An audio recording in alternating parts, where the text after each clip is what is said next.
He didn't know what they believed.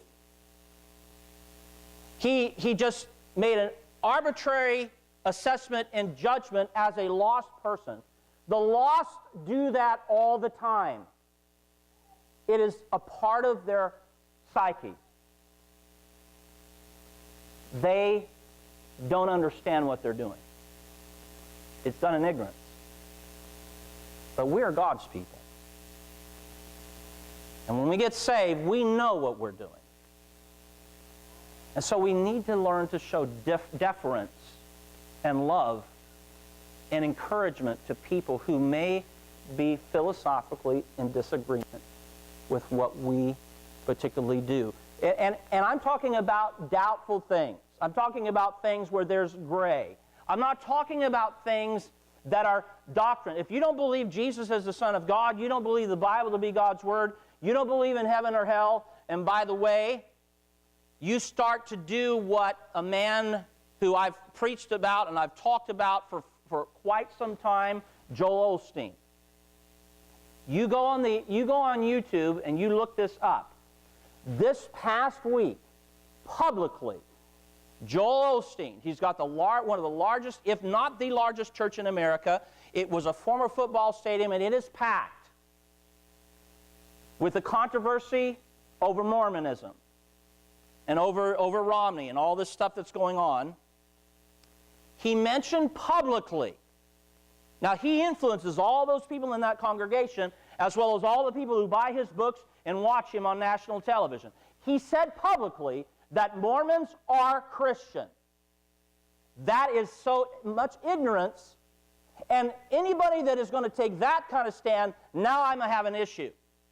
Because you start taking this book and telling people that they can get saved any other way than through Jesus, now you've crossed the line.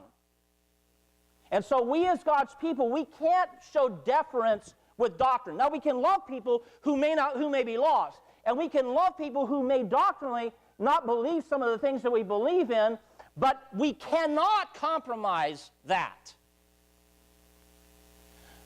But what we don't get and what we forget is that there are some things in our lives where there's a little wiggle room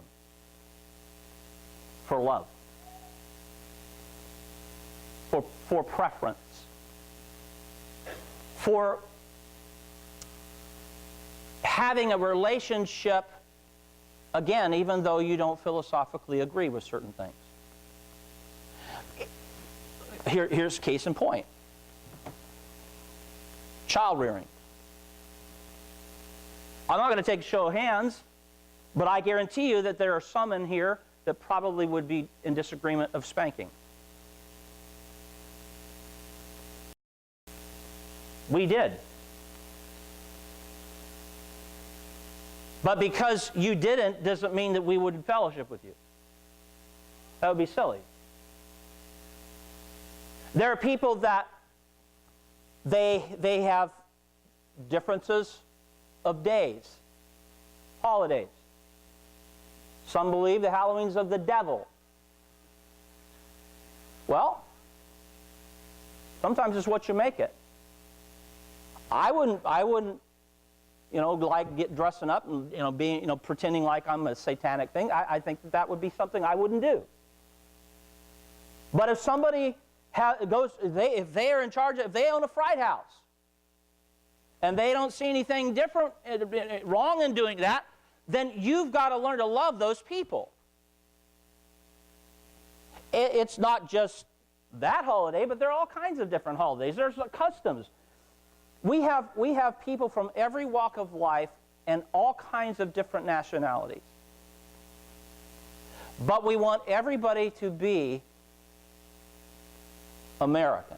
And everybody who is living here, who is a citizen, should be an American and should, whatever culture that we have here, should look at the Constitution as the document that prevails in how we live as Americans and treat ourselves so.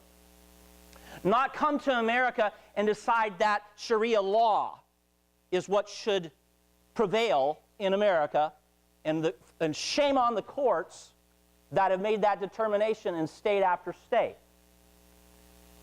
Sharia law has no place in America. So if you come here and you become a citizen, then you abide by the Constitution. That's just how it ought to be. You cannot go to any country as an American and have them bow to you with their laws and their rules. In fact, our military, when they go over to certain places, are taught how to respect those cultures. Why? That's just common courtesy. And that's what he's talking about here. Now, here was the issue. The Jews, again, have certain dietary laws, and they follow them to the letter. And the Gentiles really didn't have any law. They didn't have anything that regulated what they ate, what they drank. It just was kind of just no holds barred. And in Rome, there was a lot of sacrifice to idols. And there were people in the church, especially the Jewish people, who were looking at them eating meat that was sacrificed to idols, and because that was what initially that it was sacrificed for and was killed for, that would be associating yourself with false doctrine. And they thought that that was wrong. So Paul came up with a solution. And he doesn't go into it as much here, but if you'll turn to 1 Corinthians, go to 1 Corinthians. And if you'll go to chapter number 10, we're going to begin in verse number 20. 1 Corinthians chapter 10, verse 20. Paul writes, "But I say that the things which the Gentiles sacrifice, they sacrifice to what? Devils. Is that a good thing? Yes or no? No. And not to God. And I would not that ye should have fellowship with devils." Would you agree that that would not be a good thing? Christians shouldn't have anything to do with anything that was demonic. Okay? Do we provoke the Lord to jealousy? Are we stronger than He? The answer to that question is, both those questions are no. All things are lawful for me, but all things are not expedient or good for me.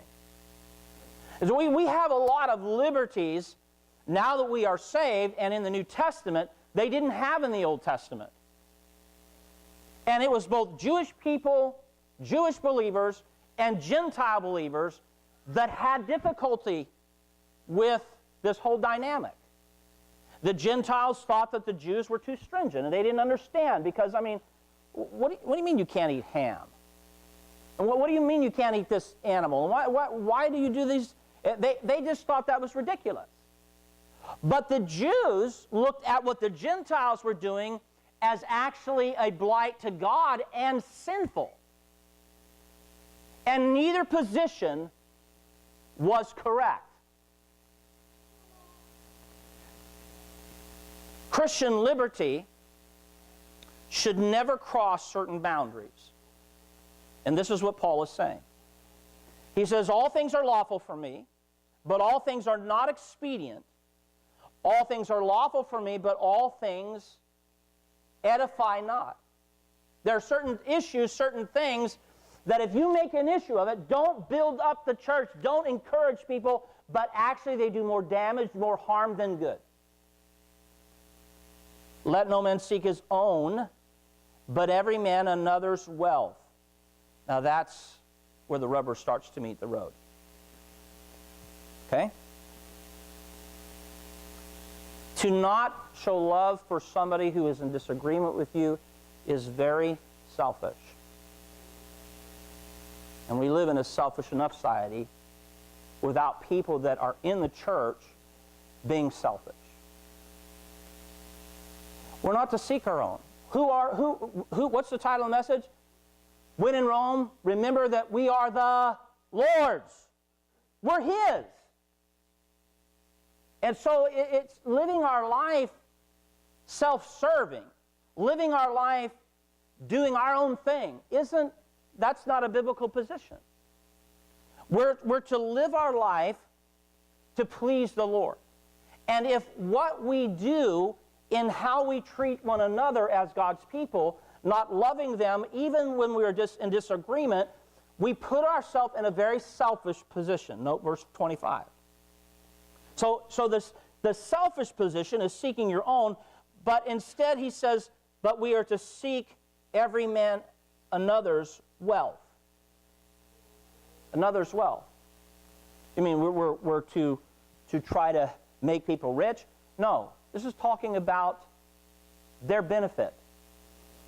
What's good for them. And we're to encourage them in the Lord based upon the spirit of love that we have with each other. So if you have somebody that is in disagreement with something that you particularly don't do, then if you invite them to your house, don't do it. Or if you go to their house, don't judge them. Just love them. Because there's always going to be something that somebody else is going to do that is going to rub your feathers the wrong way, is going to rub against the grain, it's going to be different. And you have to learn to love one another.